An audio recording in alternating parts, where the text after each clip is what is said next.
Hello, everybody. Dr. Rick here. This is going to be real quick and to the point. We are in the midst of a fundraiser that was supposed to be about a week long back in December. We had a set goal of $10,000. $10,000 in the grand scheme of things, of everything that's being done and needs to be done, is a small amount, but it was going to be what I was referring to as a stir-the-pot fundraiser, something to get people aware of what's going on, something that you can use that money actually to build awareness, because that's what we need more than anything right now, is awareness and participation, and to cover some minor expenses. And here we are about to move into May, and we are at $605, which we were at when I talked to you guys about it several days ago. How can I put this? We are only as strong as our willingness to participate and to facilitate and resource the mechanisms and programs and instruments that are necessary for us to become who and what we need to become as individuals, a community, and a collective.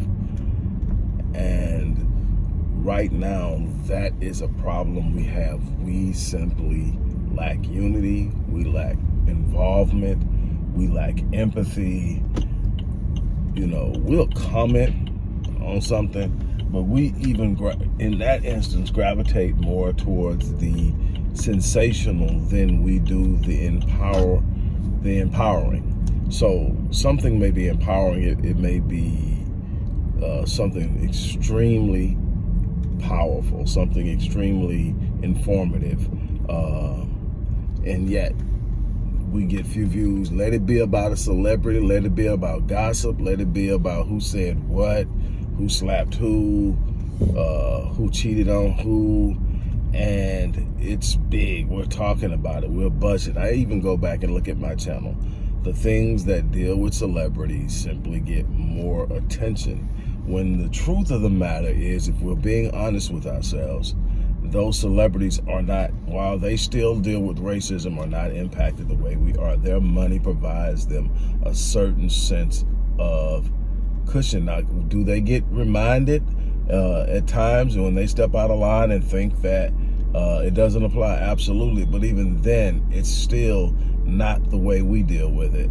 You know, they're simply insulated from a great deal of what the average Black American has to deal with. Their money provides them some sense of escape.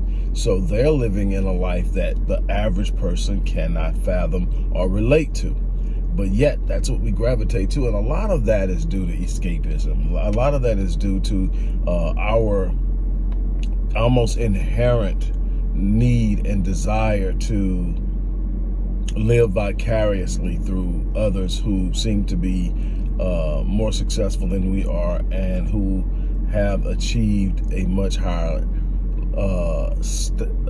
much higher height in success and in living than we have.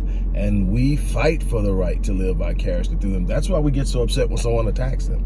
That's why we defend them with such ferocity when something goes on and people call them on to the mat. It's because we literally have taken on a certain part of their life as our way of experiencing their success, because we don't see how we can experience it ourselves. We have to change that, and the way we change that is we actually create in the mindset of our kids the belief that they can. And not for the sake of commercialism, not for the sake of consumerism, but for the sake of financial freedom, for the sake of the ability to be able to maneuver through the labyrinthine corridors of this thing called life, this thing called racism, this thing called white supremacy. And not only compete, but win. Not only live a decent life, but thrive These are things that we have to be willing to do. And the way we're doing them is we're going to have to teach our young children at an early age who they are. We're going to have to socialize them into behaviors that are conducive for winning, conducive for empowerment, conducive to advancing. We have to be more focused on what we can do, and we're not doing it. We're simply not doing it, and it shows in how we support programs that get the job done. We don't have the organic mechanism functioning the way we need to. This wouldn't even be necessary if the black man was in the home. Well, we don't want to talk about that one either, right? There's so many different elements and components within our society, individualism, selfishness, that force the black man out of the home in lieu of other so-called benefits, leaving children without a masculine role model, without masculine leadership, without a sense of direction and guidance, a sense of identity, and so many more things that we count on our men for in the home: protection, provision, and so much more. And that's a problem. We've got to deal with that. That's not there. So because that's not there, we have to have a way to get it into the minds and the hearts of our children, especially our young boys. One of the ways that we do this is through programs that socialize, like Black Man League, which is a rite of passage program.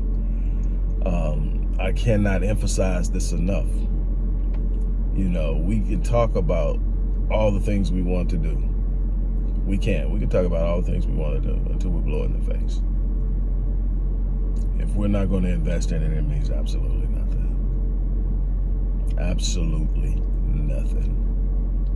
You know, I look at the sacrifices I'm making. I mean, and at a time in my life right now where, you know, I honestly am just so drained and worn with the things that I have going on the personal side, that I want to just sit up and fold up. I mean, the thing is, it's not in me. Folding up and quitting isn't in me.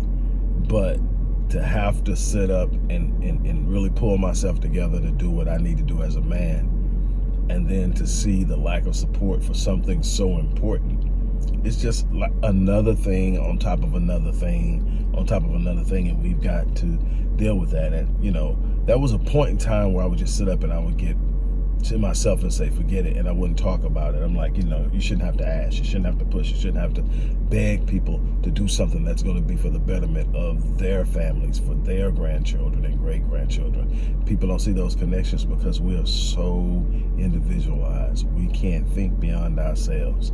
We good. We're not looking at what's going to happen with that son, that grandson, that great-grandson. We're not looking that far down the line. Hey, I'm good. And there lies the problem. Because if you're thinking that way, you're not really good. If you can't see yourself being a part of empowering the next few generations, then you're not good. There's something missing. And that's what we need to work on. Look, I'm going to get off here. I need to get in here real quick and grab some things. But I just had to put that on your hearts. Again, look in the description box. Look in the description box and click on the link or give through your Cash App handle. Look, I tell you what, not everybody is aware of what I do, but if you are aware of what I do and you like what I do in the sense of performance and life strategy and coaching and psychology and counseling, and you know what I do on that side of things, I have this thing called a Rapid Change Breakthrough Session. That Rapid Change Breakthrough Session is worth $350. I just did one today, and it was powerful. And I will gift you that Rapid Change Breakthrough Session and schedule it with you if you donate $100. You don't have to donate $100. You can donate $1. But anybody who donates at least $100 will get a Rapid Change Breakthrough Session. On that note, I'm out of here. You guys have a great day.